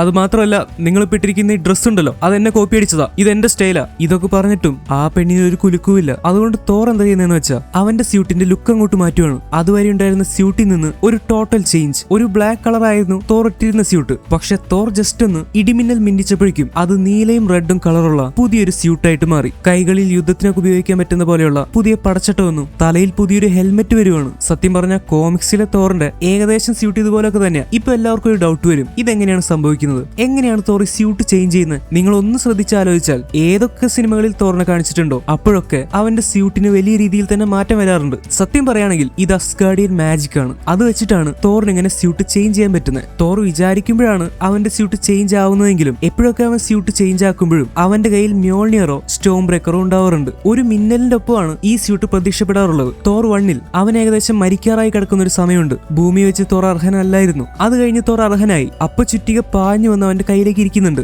ഈ സമയത്ത് തോറിനേറ്റ മുറിവുകളൊക്കെ ഭേദമായി അവന്റെ മേലെ പുതിയൊരു സ്യൂട്ടും വരുന്നുണ്ട്. ഇത് വളരെ കറക്റ്റ് ആയിട്ട് ആ സിനിമയിൽ കാണിക്കുന്നുണ്ട്. സോ തോർ അർഹനായി മാറിക്കഴിഞ്ഞ് അവൻ വീണ്ടും ഒരു അസ്ഗാർഡിയനെ പോലെ ആയി കഴിയുമ്പോൾ അവന് തോറിന്റേതായ ശക്തികൾ തിരിച്ചു കിട്ടി കഴിയുമ്പോഴാണ് ഇത് സംഭവിക്കുന്നത്. അപ്പോഴും കയ്യിൽ മ്യോൾനിയർ ഉണ്ടായിരുന്നു. അപ്പൊ ബേസിക്കലി ഇത് അസ്ഗാർഡിയൻ മാജിക് യൂസ് ചെയ്താണ് പറ്റുന്നത്. തോർ ഏത് ഡ്രസ് ഇതിന് മുന്നിട്ടിരുന്നു എന്നത് അവിടെ ഒരു വിഷയമല്ല. തോറിന് ആഗ്രഹമുള്ള സമയത്ത് ഇട്ടിരുന്ന ഡ്രസ് ചേഞ്ച് ആയി ഈ അസ്ഗാർഡിയൻ സ്യൂട്ട് വരും. അത് തോറിന് ഇഷ്ടമുള്ളതുപോലെ. ഇപ്പൊ തോർ ഹെൽമെറ്റ് വരുത്തിയല്ലോ, ജസ്റ്റ് അടുത്ത സെക്കൻഡിൽ തോർ ഹെൽമെറ്റിനെ വീണ്ടും ഒന്ന് മോഡിഫൈ ചെയ്യുന്നുണ്ട്. ഹെൽമെറ്റിന്റെ രണ്ട് സൈഡിലും ചെറിയ ചിറക് പോലെ എന്തോ നീട്ടി വെക്കുന്നുണ്ട്. സോ തോറിന് ഇഷ്ടമുള്ളതുപോലെയാണ് ഈ സ്യൂട്ട് രൂപപ്പെടുക. അത് മാത്രമല്ല തോറിന്റെ മൈൻഡ് സെറ്റും മാനസികാവസ്ഥയും ഇതിലൊരു പ്രധാന റോൾ വഹിക്കുന്നുണ്ട്. ചില സമയത്ത് വളരെ ബ്രൈറ്റും കളർഫുള്ളും ആയിട്ടുള്ള സ്യൂട്ട് ആണെങ്കിൽ തോർ റാഗ്നറോക്കിലേക്കൊക്കെ വരുമ്പോൾ ഒരു ബ്ലാക്ക് തീം ആയിട്ടുള്ള സ്യൂട്ടാണ് തോറിന് ഉണ്ടായിരുന്നത്. കാരണം ആ സമയത്ത് തോർ ഇൻഫിനിറ്റി സ്റ്റോൺസ് അന്വേഷിച്ച് നടക്കുമായിരുന്നു. അതുപോലെ സർത്ത് അസ്ഗാർഡ് ആക്രമിക്കാൻ ശ്രമിക്കുന്നു. പ്രപഞ്ച നാശത്തിന്റെ വക്കിലാന്ന് തോറിന് തോന്നുന്നു. ഇങ്ങനെ പല കാരണങ്ങളും കൊണ്ട് തോറിന്റെ മാനസികാവസ്ഥ അനുസരിച്ചുള്ള ഒരു ഡാർക്ക് തീം സ്യൂട്ടാണ് ആ സിനിമയിൽ തോറിനുണ്ടായിരുന്നത്. പിന്നെ ഈ സിനിമയിലേക്ക് വരുമ്പോൾ തോറിന്റെ അവസ്ഥ വളരെ വ്യത്യാസമുണ്ട്. അവനിപ്പോ ലവിന്റെ പിന്നാലെ ഒന്നും അല്ല.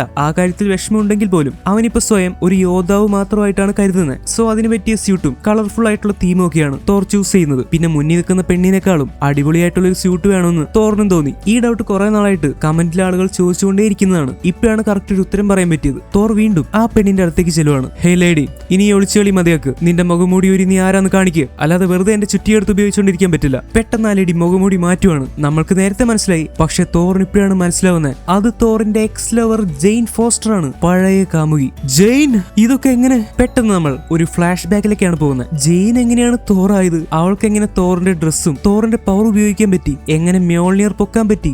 ആ കഥയാണ് നമ്മൾ കാണാൻ പോകുന്നത്. കുറച്ച് പിന്നിലേക്ക് പോകേണ്ടി വരും. ഏകദേശം ഒരു തോർ ഡാർക്ക് വേൾഡിന് ശേഷവും അവെഞ്ചേഴ്സ് ഏജ് ഓഫ് അൾട്രോണിന്റെ അടുത്തൊക്കെ ആയിട്ടാണ് ഈ സ്റ്റോറി നടക്കുന്നത്. നിങ്ങൾക്ക് ഓർമ്മയുണ്ടാവും, തോർ ഡാർക്ക് വേൾഡിന്റെ അവസാനം തോർ ജെയിനെ കാണാൻ വേണ്ടി അവളുടെ അടുത്തേക്ക് വന്നിരുന്നു. ജെയിൻ ഓടി വന്ന് തോറിനെ കെട്ടിപ്പിടിച്ച് കിസ് ചെയ്യുന്നു. അന്ന് നമ്മൾ വിചാരിച്ചു ഇതൊരു മികച്ച ലവ് സ്റ്റോറി ആവുമെന്ന്. ആക്ച്വലി കുറച്ചുനാൾ അങ്ങനെയൊക്കെ ആയിരുന്നു. തോർ ജെയിന്റെ കൂടെ താമസിച്ചു. അവരൊരുമിച്ച് വീട്ടിലെ കാര്യങ്ങളൊക്കെ ചെയ്തു. തോർ എന്തെങ്കിലും ഭക്ഷണം കഴിച്ചു കഴിഞ്ഞിട്ട് ആനദർ അല്ലെങ്കിൽ അടുത്തത് കൊണ്ടുവരാൻ പറഞ്ഞിട്ട് ഗ്ലാസ് ഒക്കെ എറിഞ്ഞ് ഉടയ്ക്കാറുണ്ട്. നിങ്ങൾക്ക് ഓർമ്മയില്ലേ? പക്ഷെ ആ സ്വഭാവമൊക്കെ ജെയിൻ മാറ്റിയെടുത്തു. ഇപ്പൊ തോർ നന്നായിട്ട് ഫുഡ് ഉണ്ടാക്കും. തോർ കുക്ക് ചെയ്യാൻ പഠിച്ചു. ജെയിൻ ഫോസ്റ്റർ ആണെങ്കിൽ അത്ര റൊമാൻറ്റിക് ഒന്നും അല്ലാത്ത ആളായിരുന്നു. തോർ കാരണം അവൾ വളരെ റൊമാൻറ്റിക് ആയി മാറി. ഒരു സീരിയസ് ആയ ജെയിനിൽ നിന്ന് ഭയങ്കരമായിട്ടുള്ള മാറ്റം ജെയിനിന് വന്നു. തോർ ഇടിമിന്നലിന്റെ ദേവനാണ്. പക്ഷെ ജെയിൻ ആണെങ്കിൽ സയൻസിനെ ഭയങ്കരമായിട്ട് ഇഷ്ടപ്പെടുന്ന ഒരു പെണ്ണായിരുന്നു. അവർ തമ്മിൽ ഒരുപാട് വ്യത്യാസങ്ങളുണ്ട്. പക്ഷെ അവരതൊക്കെ അഡ്ജസ്റ്റ് ചെയ്യാൻ തുടങ്ങി. അവരെന്നും ഒരുമിച്ച് ഭക്ഷണം കഴിച്ചു. പിന്നെ തോറിന്റെയും ജെയിന്റെയും കുട്ടിക്കളികൾ, ചെറിയ അടിപിടികൾ, വഴക്കുകൾ, ഇടയ്ക്ക് ചെറിയ ബോക്സിംഗ്, പിന്നെ ഇതുപോലെയുള്ള കുരുത്തക്കേടുകൾ. രണ്ടുപേരും കൂടി റോഡിക്കോട് ഉരുളുന്ന ചെരുപ്പൊക്കെ ഇട്ടിട്ട് മ്യോൾനിയറിന്റെ സഹായത്തോടെ ഇങ്ങനെ പോവാണ്.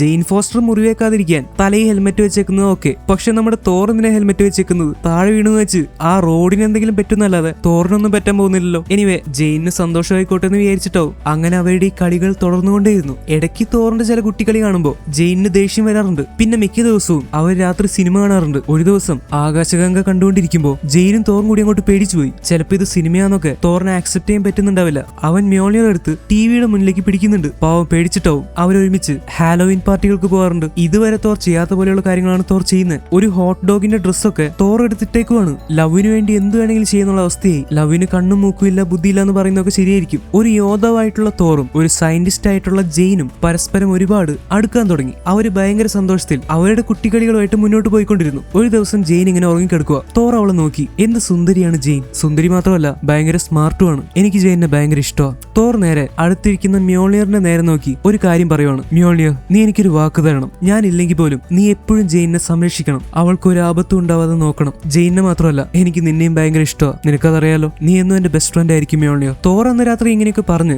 ജെയിന്റെ കൂടെ ഉറങ്ങാൻ പോയി. പക്ഷെ എന്താ സംഭവിച്ചെന്നറിയോ? തോർ പറഞ്ഞ ഈ വാക്കുകൾ ഒരു മന്ത്രമായിട്ട് മ്യോൾനിയറിൽ പതിവാണ്. നിങ്ങൾക്ക് ഓർമ്മയുണ്ടാവും, പണ്ട് കുരുത്തക്കേട് കാണിച്ച തോറിനെ പവറൊക്കെ തിരിച്ചെടുത്ത് ഓഡിൻ ഭൂമിയിലേക്ക് വിട്ടു. അത് കഴിഞ്ഞ് മ്യോൾനിയറിനെ ഭൂമിയിലേക്ക് എറിയുന്നതിന് മുന്നേ അർഹനായ ആൾക്കെ മ്യോൾനിയർ പൊക്കാൻ പറ്റുമെന്നും അങ്ങനെ പൊക്കാൻ പറ്റുന്ന ആൾക്ക് തോറിന്റെ പവറുകൾ കിട്ടണമെന്നും ഓഡിൻ ഒരു മന്ത്രമായിട്ട് മ്യോൾനിയറിന്റെ അടുത്ത് ചൊല്ലുന്നുണ്ട്. അന്നും മ്യോൾനിയർ ഇതുപോലെ ഓഡിന്റെ വാക്കുകൾ ഒരു മന്ത്രം പോലെ തന്റെ ഉള്ളിലേക്ക് ഏറ്റെടുക്കുകയാണ്. അത് മ്യോൾനിയർ ഓർത്തു വെക്കുന്നു. ഇപ്പോഴും ഇത് തന്നെയാണ് സംഭവിച്ചത്. ഓഡിന്റെ മോനാണല്ലോ തോർ. അപ്പൊ തോറിന് തീർച്ചയായിട്ടും അച്ഛന്റെ ശക്തികൾ അവന്റെ ഉള്ളിലുണ്ടാവും. അസ്ഗാർഡിയൻ മാജിക്കും അവന്റെ ഉള്ളിലുണ്ടാവും. അതുകൊണ്ടാണ് തോർ പറഞ്ഞ വാക്കുകൾ ഒരു മന്ത്രം പോലെ മ്യോൾനിയർ ഏറ്റെടുക്കുന്നത്. പിന്നെ വേറൊരു കാര്യം കൂടി ഉണ്ട്. ഈ മ്യോൾനിയറും സ്റ്റോം ബ്രേക്കറും ഒക്കെ ഉണ്ടാക്കിയിരിക്കുന്നത് ഉരു എന്ന് പറയുന്ന മെറ്റൽ വെച്ചാണ്. ഉരു എന്ന് പറയുന്ന മെറ്റലിന് മാജിക്കിനെ ഏറ്റെടുക്കാനുള്ള കഴിവുണ്ട്. മാന്ത്രിക ശക്തിയെ കുറച്ചൊക്കെ തടഞ്ഞു നിർത്താനുള്ള കഴിവുണ്ട്. അതുകൊണ്ട് കൂടിയായിരിക്കാം ഇങ്ങനെയൊക്കെ സംഭവിക്കുന്നത്. എന്തായാലും ഈ കാര്യമൊന്നും തോർ വിചാരിച്ചിട്ടേ ഇല്ല. തോർ ജസ്റ്റ് മ്യോൾനിയറിനോട് ഉറങ്ങാൻ പോകുന്നതിന് മുന്നേ ജസ്റ്റ് ഒന്ന് സംസാരിച്ചേ ഉള്ളൂ. എന്തായാലും കുറച്ചുനാൾ കടന്നുപോയി. ഈ ലോകത്തെ രക്ഷിക്കുന്ന പരിപാടിയൊക്കെ തോർ ജെയിനു വേണ്ടി കുറച്ചങ്ങോട്ട് മാറ്റിവെച്ചു. തോർ തന്റെ ജെയിനൊത്തുള്ള ഭാവിയെ പറ്റിയൊക്കെ ആലോചിക്കാൻ തുടങ്ങി. ഒരു കുട്ടി, ഒരു കുടുംബം, ഇതൊക്കെ തനിക്കും വേണ്ടേ? അല്ലെങ്കിൽ തന്നെ കൊണ്ട് അതിന് സാധിക്കൂ? അങ്ങനെ ജീവിക്കേണ്ട ആളാണോ ഞാൻ? ഇങ്ങനെയുള്ള പല കാര്യങ്ങളുമാണ് തോർ ആലോചിക്കുന്നത്. ഇങ്ങനെ ഭാവിയെക്കുറിച്ച് ആലോചിക്കാൻ തുടങ്ങിയതുകൊണ്ട് തന്നെ പ്രശ്നങ്ങൾ തുടങ്ങി. ജെയിനുമായിട്ട് കൂടുതൽ ഇഷ്ടപ്പെടുമ്പോൾ, ജെയിനുമായിട്ട് കൂടുതൽ അടുക്കുമ്പോൾ തന്റെ മേലുള്ള ചുമതലകൾ അല്ലെങ്കിൽ ഈ ലോകത്തെ രക്ഷിക്കലും മറ്റു കാര്യങ്ങളും അസ്ഗാർഡിനെ പറ്റിയുള്ള ചിന്തകളും ഒക്കെ കാരണം ഇപ്പൊ ജെയിന്റെ ഒപ്പമുള്ള ഈ സന്തോഷകരമായ ജീവിതം നഷ്ടപ്പെടുമെന്ന് തോർ പേടിക്കാൻ തുടങ്ങി. ആക്ച്വലി അപ്പുറത്തെ സൈഡിൽ ജെയിനും ഇതേപോലത്തെ പേടിയുണ്ടായിരുന്നു. അവൾക്കറിയാം തോർ ഒരു യോദ്ധാവാണ്, അസ്ഗാർഡിലെ രാജകുമാരനാണ്. അവൻ എല്ലാ കാലത്തും തന്റെ ഒപ്പം നിൽക്കാൻ പറ്റില്ല. ഒരുപക്ഷെ അസ്ഗാർഡിലേക്ക് തിരിച്ചു പോയാൽ പിന്നെ എപ്പോ വരുമെന്ന് അറിയില്ല. ഇനി ഒരിക്കൽ തന്നെ വിവാഹം കഴിച്ചാൽ തന്നെ തന്നെ അസ്ഗാർഡിലേക്ക് കൊണ്ടുപോകാൻ പറ്റുമോ? അവിടെയുള്ളവർ തന്നെ അംഗീകരിക്കുമോ? ഇങ്ങനെ ഒരുപാട് കാര്യങ്ങൾ ആലോചിക്കണമല്ലോ. അപ്പൊ തോറിന്റെ ഒപ്പമുള്ള ഈ സന്തോഷകരമായ ജീവിതം നഷ്ടപ്പെടുമെന്ന് ജെയിനും പേടി തോന്നാൻ തുടങ്ങി. ഒരു വട്ടം ബ്രേക്കപ്പ് ഒക്കെ കഴിഞ്ഞവര് ചില കാര്യങ്ങൾ പറയുന്നത് കേൾക്കാറില്ലേ? ഒരു വട്ടം ഇത്ര ഡീപ്പായിട്ട് സ്നേഹിച്ചതുകൊണ്ട് ഞാൻ അനുഭവിച്ചു. ഇനി എന്തായാലും ഞാൻ അങ്ങനെ ഡീപ്പായിട്ട് സ്നേഹിക്കില്ല. കാരണം അങ്ങനെ സ്നേഹിച്ച അപ്പൊ കിട്ടുന്ന സന്തോഷത്തിന്റെ ഇരട്ടിയുടെ ഇരട്ടി പിന്നീട് അവർ നമ്മൾ വിട്ടുപോകുമ്പോൾ വിഷമിക്കേണ്ടി വരും. സോ അതുപോലെ തന്നെ പരസ്പരം നഷ്ടപ്പെടുമോ എന്നുള്ള ഒരു പേടി കാരണം അവർക്കിടയിൽ തന്നെ ഒരു ഡിസ്റ്റൻസ് വയ്ക്കാൻ തുടങ്ങി. തോറിനിടയ്ക്കിടയ്ക്ക് അവെഞ്ചേഴ്സിന്റെ ഭാഗത്ത് നിന്ന് കോൾ വരും. ഐ മീൻ നിക് ഫ്യൂറിയുടെ കയ്യിൽ നിന്ന് കോൾ വരും. കോമഡി എന്താന്ന് വെച്ചാൽ നിക് ഫ്യൂറിയുടെ പേര് തോർ ഫോണിൽ സേവ് ചെയ്തേക്കുന്നത് നിക് ഫറി എന്നാണ്. ഭാഗ്യത്തിന് അക്ഷരമൊന്നും മാറിയില്ല. നിക് ഫറി എന്നാണ് കേട്ടോ. ഫറി തന്നെയല്ലേ നിങ്ങളും കേൾക്കുന്നത്. ഇനി വല്ലതും തെറ്റി കേട്ടിട്ട് കമന്റിൽ എന്നെ കുറ്റം പറയരുത്. അങ്ങനെ ഇടയ്ക്കിടയ്ക്ക് ഫറിയുടെ കോൾ വരുമ്പോൾ തോറിന് ജെയിനെ വിട്ടു പോകേണ്ടി വരും. ഇങ്ങനെ പോയി കഴിഞ്ഞ് പിന്നെ തോർ എപ്പോൾ തിരിച്ചു വരും എന്ന് പറയാൻ പറ്റില്ല. ഇത് വലിയൊരു പ്രശ്നമായിരുന്നു. എത്ര നാളെന്ന് വെച്ചാൽ ജെയിൻ തോറിനെ കാത്തിരിക്കുക. പിന്നെ വേറൊരു ഡീറ്റെയിലും കൂടി ഇവിടെ കാണിക്കുന്നുണ്ട്. ഈ സമയം എന്ന് പറഞ്ഞാൽ തോർ 1 ബൈഫ്രോസ്റ്റ് പാലമൊക്കെ തകർന്നു കഴിഞ്ഞിട്ടുള്ള കാലമാണല്ലോ. അന്ന് തോറിന്റെ കയ്യിൽ സ്റ്റോം ബ്രേക്കറും ഇല്ല. അന്ന് തോർ ഇഷ്ടമുള്ളപ്പോ ഇഷ്ടമുള്ള സ്ഥലത്തേക്ക് സഞ്ചരിച്ചുകൊണ്ടിരുന്നത് ഹൈംദാലിന്റെ സഹായത്തോടെയായിരുന്നു. തോർ പുറത്തേക്ക് ഇറങ്ങി ഹൈംദാൽ എന്ന് വിളിക്കുമ്പോൾ ഹൈംദാൽ അദ്ദേഹത്തിന്റെ ശക്തി ഉപയോഗിച്ച് ബൈഫ്രോസ്റ്റ് തുറന്ന് തോറിന് ഇഷ്ടമുള്ള സ്ഥലത്തേക്ക് കൊണ്ടുപോകുന്നതായിട്ട് കാണിക്കുന്നുണ്ട്. ആൻഡ് നമ്മുടെ ജെയിൻ സ്പേസിനെ പറ്റിയൊക്കെ പഠിക്കുന്ന ഒരു സയന്റിസ്റ്റ് ആണ്. അപ്പോൾ അവൾക്ക് ക്ലാസ് എടുക്കാൻ പോകണം, റിസർച്ചുകൾ ചെയ്യണം, അവൾക്ക് സ്വന്തമായിട്ട് ബുക്കുകൾ എഴുതണം. അങ്ങനെ പല പല ജോലികളിൽ ജെയിനും ബിസിയായി. അങ്ങനെ രണ്ടുപേരും ഒരുമിച്ചിരിക്കുന്നത് വളരെ വളരെ കുറഞ്ഞു. ഒന്നുകിൽ തോറിനിടയ്ക്ക് ഫറിയുടെ കോൾ വന്ന് അവൻ പോകും, അല്ലെങ്കിൽ ജെയിന് വല്ല സയന്റിസ്റ്റുകളുടെ കോൾ വന്ന് അവളും പോകും. അങ്ങനെ അവർക്കിടയിലുള്ള അകലം പതുക്കെ കൂടാൻ തുടങ്ങി. പണ്ടത്തെ കുട്ടികളികളൊക്കെ ഇല്ലാതെയായി. രണ്ടുപേരും സീരിയസ് ആയി. ഒരേ റൂമിൽ ഇരിക്കുമ്പോൾ പോലും അവരങ്ങനെ സംസാരിക്കാതെയായി. അങ്ങനെ പതുക്കെ അവർക്കിടയിൽ അഭിപ്രായ വ്യത്യാസങ്ങൾ ഉണ്ടാവാൻ തുടങ്ങി. ചെറിയ വഴക്കുണ്ടാവാൻ തുടങ്ങി. ജെയിന് ചില ദിവസങ്ങളിൽ രാത്രി മുഴുവൻ ഉറങ്ങാതെ എണീറ്റിരിക്കേണ്ടി വരാറുണ്ട് അവളുടെ റിസർച്ചിനൊക്കെ വേണ്ടി. പിന്നെ നമ്മുടെ തോറിന് ആദ്യമൊക്കെ പ്ലേറ്റ് ക്ലീൻ ചെയ്യാൻ ഇഷ്ടമായിരുന്നു. പക്ഷെ പ്ലേറ്റിന്റെ എണ്ണം കൂടി വന്നപ്പോഴും ഇത് ഡെയിലി ചെയ്യേണ്ടി വന്നപ്പോഴും തോറിനും കുറച്ച് ദേഷ്യം വന്നു. അപ്പോഴാണ് ജെയിൻ പറയുന്നത്, ആകെ കൂടി നമ്മളുടെ 2 പ്ലേറ്റും 2 ഗ്ലാസും 4-5 സ്പൂണും മാത്രമല്ലേ ഉള്ളൂ, അതങ്ങോട്ട് കഴുകി വെച്ചൂടെന്ന്. ഇങ്ങനെ ചെറിയ ചെറിയ വഴക്കുകൾ. പിന്നെ ഇവര് വരുന്നതും പോകുന്നതും പരസ്പരം പറയാതെയായി. ഇഷ്ടമുള്ളപ്പോ പോവും, ഇഷ്ടമുള്ളപ്പോ വരും. ഇതൊന്നും ജെയിനകത്ത് ഇഷ്ടപ്പെടുന്നില്ല. അങ്ങനെ കുറെ ആയി കഴിഞ്ഞപ്പോ ഒരു ദിവസം തോറില്ലാത്ത സമയത്ത് ജെയിൻ അവിടെ ഒരു എഴുത്ത് എഴുതി വെച്ചു. അതായത് ഒരു ബ്രേക്കപ്പ് നോട്ട്. ഇനി നമ്മൾ തമ്മിൽ ശരിയാവില്ല, നമ്മളുടെ റിലേഷനെ പറ്റി ഒന്നുകൂടി ആലോചിക്കണം, അങ്ങനെയൊക്കെ പറഞ്ഞുകൊണ്ടുള്ള ഒരു ലെറ്റർ. തോർ തിരിച്ചു വന്നപ്പോ ജെയിൻ അവിടെ ഇല്ല, അവള് പോയി. അവൻ ആ ലെറ്റർ എടുത്ത് വായിച്ചു, ആകെ സാഡായി. അങ്ങനെ അവരുടെ റിലേഷൻ ബ്രേക്കപ്പ് ആയി. ഇതാണ് സംഭവിച്ചത്. രണ്ടുപേർക്കും പിരിയാൻ ആഗ്രഹം ഉണ്ടായിട്ടാണോ പിരിഞ്ഞതെന്ന് ചോദിച്ചാൽ അങ്ങനെയല്ല.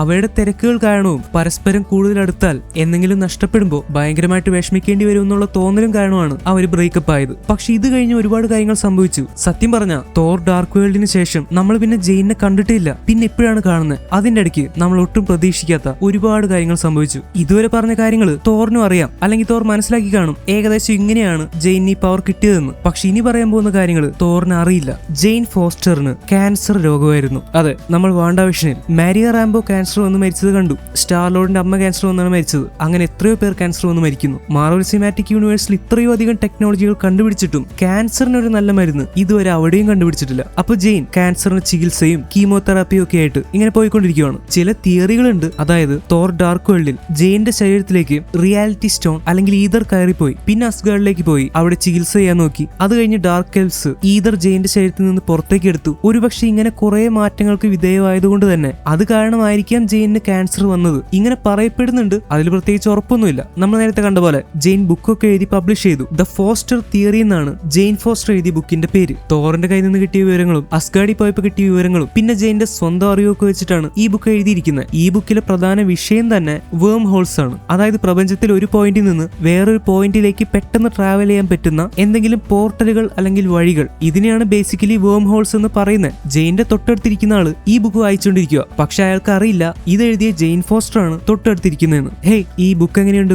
കൊള്ളാവോന്നോ? എന്ത് ചോദ്യം അത്? സൂപ്പർ ബുക്ക് അല്ലേ? നിങ്ങൾ വായിച്ചു നോക്ക്. ആക്ച്വലി ഈ ബുക്ക് എഴുതിയ ജെയിൻ ഫോസ്റ്റർ ഞാനാ. ഓ മൈ ഗോഡ്, നിങ്ങളാണോ ജെയിൻ ഫോസ്റ്റർ? ഞാൻ നിങ്ങളുടെ ഒരു ഫാനാ കേട്ടോ. ആക്ച്വലി എനിക്ക് ഈ ബുക്കിലൊരു ഡൗട്ട് ഉണ്ട്. നിങ്ങൾ ഇതിൽ എഴുതിയിരിക്കുന്ന ഐൻസ്റ്റീൻ റോസൻ ബ്രിഡ്ജ് അതിനെപ്പറ്റി ഒന്നുകൂടി പറയൂ. എനിക്കത് വായിച്ചിട്ട് മനസ്സിലാവുന്നില്ല. അയ്യോ, അതിനെന്താ, ഞാൻ പറഞ്ഞുതരാലോ. അത് സിമ്പിളാ. പണ്ട് ആൽബർട്ട് ഐൻസ്റ്റീന്റെയും നാഥൻ റോസൻ എന്ന് പറയുന്ന രണ്ട് സയന്റിസ്റ്റുകളുടെ പേരില ഐൻസ്റ്റീൻ റോസൻ ബ്രിഡ്ജ് എന്ന് പറയുന്ന ഈ തിയറി ഉള്ളത്. വെയിറ്റ്, താൻ ഇന്റർസ്റ്റെല്ലാർ കണ്ടിട്ടുണ്ടോ? ഇന്റർസ്റ്റെല്ലാർ കണ്ടു, പക്ഷെ ഒന്നും മനസ്സിലായില്ലേ? ഇന്റർസ്റ്റെല്ലാറിന്റെ ഏറ്റവും നല്ല എക്സ്പ്ലനേഷൻ സിനിമ സ്റ്റെല്ലർ എന്ന് പറയുന്ന ചാനലുണ്ട്. അത് ബെസ്റ്റാ. അത് കണ്ടു നോക്കിയാൽ ഈ കൺസെപ്റ്റുകൾ കുറച്ചുകൂടി മനസ്സിലാവും. സിമ്പിൾ ആയിട്ട് പറയുകയാണെങ്കിൽ ആ തിയറി പറയുന്നതനുസരിച്ച് ഈ പരന്നു കിടക്കുന്ന സ്പേസിൽ, ഈ പ്രപഞ്ചത്തിൽ നമ്മൾ ഏതെങ്കിലും രണ്ട് പോയിന്റുകൾ എടുക്കും. ഒന്ന് പോയിന്റ് എ, ഒന്ന് പോയിന്റ് ബി. സ്പേസും ടൈമും ഒക്കെ കൂടിച്ചേർന്നാണ് ഈ പ്രപഞ്ചം. ഞാൻ ഈ പേപ്പറിൽ എയും ബിയും വേറെ സ്ഥലത്ത് മാർക്ക് ചെയ്തു. രണ്ട് സ്ഥലങ്ങൾ, രണ്ട് പോയിന്റുകൾ. എയിൽ നിന്ന് ബിയിലേക്ക് പോകാൻ കുറെ ദൂരം ട്രാവൽ ചെയ്യണം. കുറെ ദൂരം എന്ന് പറഞ്ഞാൽ ലൈറ്റിന്റെ വേഗത്തിൽ ട്രാവൽ ചെയ്താൽ പോലും ചിലപ്പോൾ നമുക്ക് അവിടെ എത്താൻ പറ്റില്ല, അത്ര അകലെയാ. പക്ഷെ നമ്മൾ ഈ പേപ്പറിനെ ഇങ്ങനെ മടക്കി കൊണ്ടുവരുവാണെങ്കിൽ ബി എന്ന് പറയുന്ന പോയിന്റ് എ എന്ന് പറയുന്ന പോയിന്റിന്റെ ജസ്റ്റ് അടിയിലായിട്ട് വരും. മനസ്സിലായോ? അപ്പൊ ഞാൻ എ കോടെ ഒരു തുളയിട്ട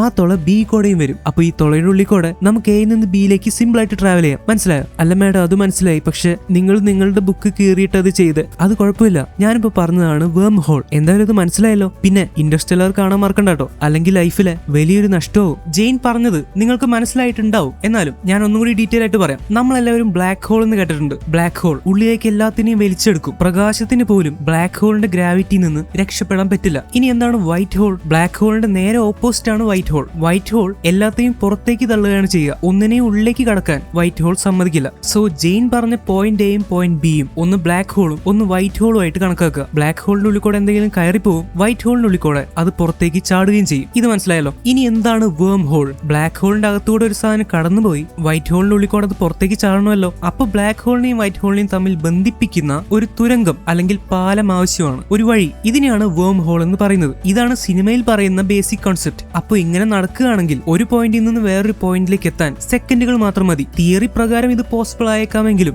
റിയൽ ലൈഫിൽ ഇത് പോസിബിൾ അല്ല. ബ്ലാക്ക് ഹോളിന്റെ അതിഭയാനകമായ ഗുരുത്വാകർഷണം ഇത് ചെയ്യാൻ ആരെയും സമ്മതിക്കില്ല. ഒരു നക്ഷത്രം കോടിക്കണക്കിന് കാലങ്ങളോളം ജീവിക്കും. എന്നിട്ട് ആ നക്ഷത്രം മരിക്കുമ്പോൾ അല്ലെങ്കിൽ അവസാനിക്കാറാവുമ്പോൾ അതിന്റെ സ്വന്തം ഗുരുത്വാകർഷണം കാരണം അത് ഭയങ്കരമായിട്ട് ചുരുങ്ങാൻ തുടങ്ങും. അങ്ങനെ ഗുരുത്വാകർഷണം കാരണം ഉള്ളിലേക്ക് ചുരുങ്ങി ആ നക്ഷത്രത്തിന്റെ ഫുൾ മാസ് അല്ലെങ്കിൽ ആ നക്ഷത്രത്തിലുള്ള എല്ലാം ചുരുങ്ങി ഒരു പോയിന്റിലേക്ക് ഒതുക്കപ്പെടും. അങ്ങനെ ആ നക്ഷത്രം നശിക്കും. ഇതാണ് ബ്ലാക്ക് ഹോൾ ഉണ്ടാവാനായിട്ടുള്ള കാരണം. ബ്ലാക്ക് ഹോൾ ഉണ്ടെന്ന് നമ്മൾ കണ്ടെത്തി കഴിഞ്ഞു. പക്ഷെ വൈറ്റ് ഹോൾ ഒരു തിയറി മാത്രമാണ്, അത് ശരിക്കും കണ്ടെത്തിയിട്ടില്ല. ഇനി സ്പേസ് ടൈം ഫാബ്രിക് എന്താണെന്നൊക്കെ പറയണമെന്ന് എനിക്കുണ്ട്, പക്ഷെ അത്രയോടെ ആവശ്യമില്ല. ആക്ച്വലി നമ്മൾ എന്താണോ ഗ്രാവിറ്റി എന്ന് വിചാരിക്കുന്നത്, ആ ഗ്രാവിറ്റി ഉണ്ടാവുന്നത് മറ്റൊരു രീതിയിലൂടെയാണെന്നാണ് പല തിയറികളും സൂചിപ്പിക്കുന്നത്. സ്പേസ് ടൈം ഫാബ്രിക്കിൽ ഉണ്ടാവുന്ന ഗ്രഹങ്ങളുടെയും നക്ഷത്രങ്ങളുടെയും ഭാരവ്യത്യാസം കാരണം. നമുക്ക് ഇത് എന്തെങ്കിലും ഇൻഡസ്ട്രിയൽ ഒക്കെ എക്സ്പ്ലെയിൻ ചെയ്യുമ്പോൾ ഡീറ്റെയിൽ ആയിട്ട് തന്നെ നോക്കാം. ഈ സമയത്താണ് നമ്മുടെ ഡാർസി അങ്ങോട്ട് കയറി വരുന്നത്. ഡാർസി നമ്മൾ അവസാനം എവിടെ കണ്ട്? വാണ്ട വിഷനിൽ. വാണ്ട ഉണ്ടാക്കി ഹെക്സ് എന്താണെന്ന് അന്വേഷിക്കാൻ വേണ്ടി വന്നതാണ് ഡാർസി. എന്തുകൊണ്ട് വെസ്റ്റ്യൂവിനെ പറ്റി പഠിക്കാൻ വേണ്ടി ഡാർസി മാത്രം വന്നു, ജെയിൻ അന്ന് എന്തുകൊണ്ട് വന്നില്ല എന്നുള്ളതിന്റെ ഉത്തരം ഒരുപക്ഷെ ഇതായിരിക്കാം. ജെയിൻ ചികിത്സയിലായിരുന്നു. അങ്ങനെ ഡാർസി അതിനെപ്പറ്റി അന്വേഷിക്കാൻ തുടങ്ങി. ഹെക്സിന്റെ ഉള്ളിലേക്ക് കയറിപ്പോയി. എന്നിട്ട് ഹെക്സ് വിഷനും ഡാർസിയും കൂടി കുറെ സംസാരിച്ചു.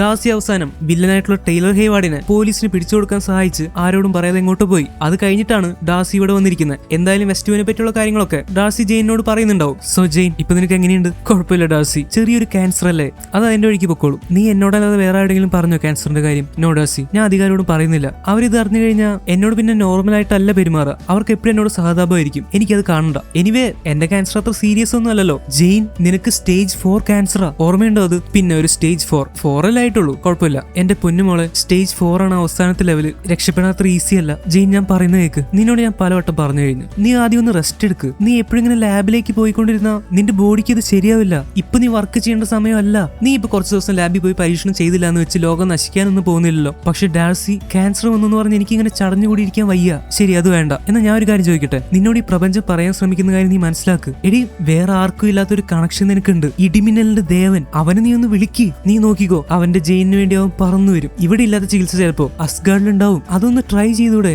നോ ഡാർസി, ഞങ്ങൾ തമ്മിലിപ്പോ പഴയ പോലെയല്ല. ഞങ്ങളിപ്പോ കോണ്ടാക്ട് ചെയ്യില്ല. കുഴപ്പമില്ല, ഇതിനുള്ള വഴി ഞാൻ തന്നെ കണ്ടുപിടിക്കാം. ഇങ്ങനെ പറഞ്ഞ് ജെയിൻ ലാബിൽ പോയി അവളുടെ ബ്ലഡ് ഒക്കെ എടുത്ത് കുറെ ടെസ്റ്റുകൾ ചെയ്യുന്നുണ്ട്. ഇതിന്റെ കൂടെ അവൾ കീമോതെറാപ്പിയും മറ്റു മരുന്നുകളൊക്കെ എടുക്കുന്നുണ്ട്. പിന്നെ അവളുടെ പ്രിയപ്പെട്ട പ്രൊഫസർ ആയിട്ടുള്ള എറിക് സെൽവിഗിനോടും കുറെ അഭിപ്രായങ്ങൾ ചോദിക്കുന്നുണ്ട്. പക്ഷെ കുഴപ്പം എന്താന്ന് വെച്ചാൽ അവൾ ക്യാൻസറിന്റെ അവസാനത്തെ സ്റ്റേജിലെത്തി. ചികിത്സയും ശരിക്കും വർക്കാവുന്നില്ല. ലാബിൽ ചെയ്യുന്ന പരീക്ഷണങ്ങളും പ്രത്യേകിച്ച് ഗുണമൊന്നും കാണുന്നില്ല. ഇതാണ് എറിക്കും പറയുന്നത്. അങ്ങനെ ജെയിൻ ലാബിൽ ഒറ്റയ്ക്ക് കുറെ സമയം തള്ളി നീക്കി. അവൾക്കാകെ വയ്യാതെയാവുന്നുണ്ട്. ആ സമയത്താണ് അസ്ഗാർഡിനെ പറ്റിയും നോർസ് മൈത്തോളജിയെ പറ്റിയുള്ള കുറച്ച് ബുക്കുകളൊക്കെ ജെയിൻ വായിക്കാൻ തുടങ്ങുന്നത്. അതില് മ്യോൾനിയറിനെ പറ്റി ഒരുപാട് കാര്യങ്ങൾ കൊടുത്തിട്ടുണ്ട്. മ്യോൾനിയർ അത് ഉപയോഗിക്കുന്നവർക്ക് ഒരുപാട് ശക്തി കൊടുക്കും, ആരോഗ്യം കൊടുക്കും. അത് മാത്രമല്ല, ഒടുക്കത്തെ ഹീലിംഗ് പവറും കൊടുക്കും. അസുഖങ്ങൾ പെട്ടെന്ന് ഭേദമാവും, മുറിവുകൾ പെട്ടെന്നുണങ്ങും. ഇങ്ങനെ ഒരുപാട് കാര്യങ്ങൾ. അപ്പൊ ജെയിൻ ഒരു ഐഡിയ തോന്നി. അവൾ മ്യോൾനിയറിന്റെ അടുത്തേക്ക് പോവാണ്. മ്യോൾനിയർ അവിടെ ഇരിക്കുന്നതെന്നറിയോ? തോർ റാഗ്നറോക്കിൽ ടോൺസ്ബർഗിൽ വെച്ച് ഓടി മരിച്ചു കഴിഞ്ഞ് ഹെല അങ്ങോട്ട് വന്നു. അവിടെ വെച്ച് ചുറ്റുക തോർ ഹെലയുടെ നേരേക്ക് എറിഞ്ഞപ്പോ ഹെല അത് ഞെക്കി പൊട്ടിക്കുന്നുണ്ട്. അത് കഴിഞ്ഞ് തോറും ലോക്കിയും ഹെലയൊക്കെ അവിടെ നിന്ന് പോയി. അവിടെയുള്ള പുൽത്തകിടിൽ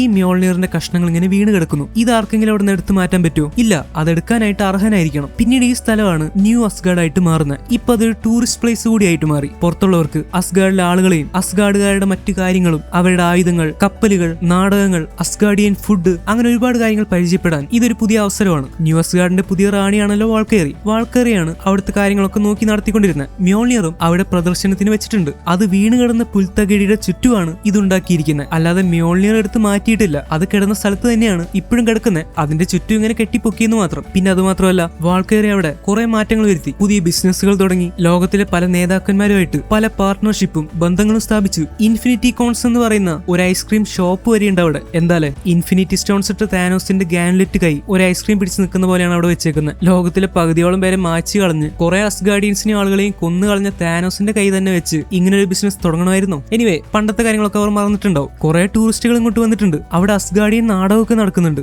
ഇതുപോലൊരു നാടകം നമ്മൾ തോർ റാഗ്നറോക്കിൽ കണ്ടിരുന്നു. അവിടെ ഓടിന്റെ വേഷം ഇട്ടിരിക്കുന്ന ലോക്കി ഇങ്ങനെ ഒരു നാടകം കണ്ട് രസിക്കുന്നത്. അന്ന് അതിൽ അഭിനയിച്ചിരുന്ന ആളുകൾ തന്നെയാണ് ഇന്ന് ഈ നാടകത്തിലും അഭിനയിക്കുന്നത്. ആ നാടകം അസ്ഗാർഡിലായിരുന്നു, ഇത് ന്യൂ അസ്ഗാർഡിലാണ്. അന്നത്തെ സീൻ തോറിന്റെ കൈ കിടന്ന് ലോക്കി മരിക്കുന്ന സീനായിരുന്നു. അതായത് മരണം അഭിനയിക്കുന്ന സീൻ. ഇന്ന് ഇവിടെ നടക്കുന്ന സീൻ ഓഡിൻ മരിക്കുന്നതും ഹെല വന്ന് മ്യോൾനിയർ പൊട്ടിക്കുന്നതും ഒക്കെയാണ്. ഇതാണ് ലോക്കി, ഇതാണ് തോർ, ഇതാണ് ഓഡിൻ. തോർ റാഗ്നറോക്കി കാണിച്ച ഈ സീനൊക്കെ കാണാൻ നല്ല രസമായിരുന്നു. പക്ഷെ ഇത് അത്ര രസമില്ല. ഓഡിൻ എല്ലാവരോടും കൂടി അസ്ഗാർഡുകാർ എവിടെയാണുള്ളത് അതായിരിക്കും ഇനി അസ്ഗാർഡ് എന്ന് പറയുന്നു. അത് കഴിഞ്ഞ് മക്കളോട് വിട പറഞ്ഞ് സ്വർണത്തിന്റെ പൊടിയായിട്ട് പോവല്ലോ, അതാണ് കാണിക്കുന്നത്. അതിന് പകരം അവര് ഇങ്ങനെ പൊടിയെടുത്ത് വെതറാണ് ചെയ്യുന്നത്. എനിക്ക് മറ്റൊരു മകൾ കൂടി ഉണ്ടെന്ന് പറഞ്ഞിട്ടാണ് ഓടി പോകുന്നത്. ആ സമയത്ത് ഒരു പോർട്ടൽ തുറന്ന് അത് പൊളിച്ച് ഹെല പുറത്തേക്ക് വരുന്നു. ഹെലയുമായിട്ട് ഒരു രൂപസാദൃശ്യവും ഈ ലേഡിക്കില്ല. തോറും ലോക്കിയും ഹെല വന്ന സമയത്ത് അസ്ഗാർഡിയൻ മാജിക് ഉപയോഗിച്ച് അവരുടെ ശരിക്കുള്ള സ്യൂട്ട് എടുക്കുന്നുണ്ട്. അതും ഇവിടെ കാണിക്കുന്നുണ്ട് കേട്ടോ. ഇതൊക്കെ കാണുമ്പോൾ കാണികൾക്ക് ഭയങ്കര ആഘോഷമാണ്. അത് കഴിഞ്ഞ് മ്യോൾനിയർ എറിയുന്നതും അത് കഷ്ണങ്ങളായി താഴെ വീഴുന്നതും ഒക്കെ കാണിക്കുന്നു. എല്ലാവരും കൈയടിച്ചു. നാടകം കഴിഞ്ഞു. എന്തോ ഈ സീൻ ഭയങ്കരമായിട്ട് അവർ വലിച്ചു നീട്ടിയ പോലെ തോന്നി. ഞാനിപ്പോ അത് കുറച്ച് സെക്കൻഡ് പറഞ്ഞു. പക്ഷെ അത് കുറച്ച് സെക്കൻഡ് കാണിക്കുന്നതിന് പകരം ഒരു 1-2 മിനിറ്റോളം കാണിക്കുന്നുണ്ട്. ഇപ്പൊ ആളുകൾ വന്ന് മ്യോൾനിയർ നോക്കിക്കൊണ്ടിരിക്കുക.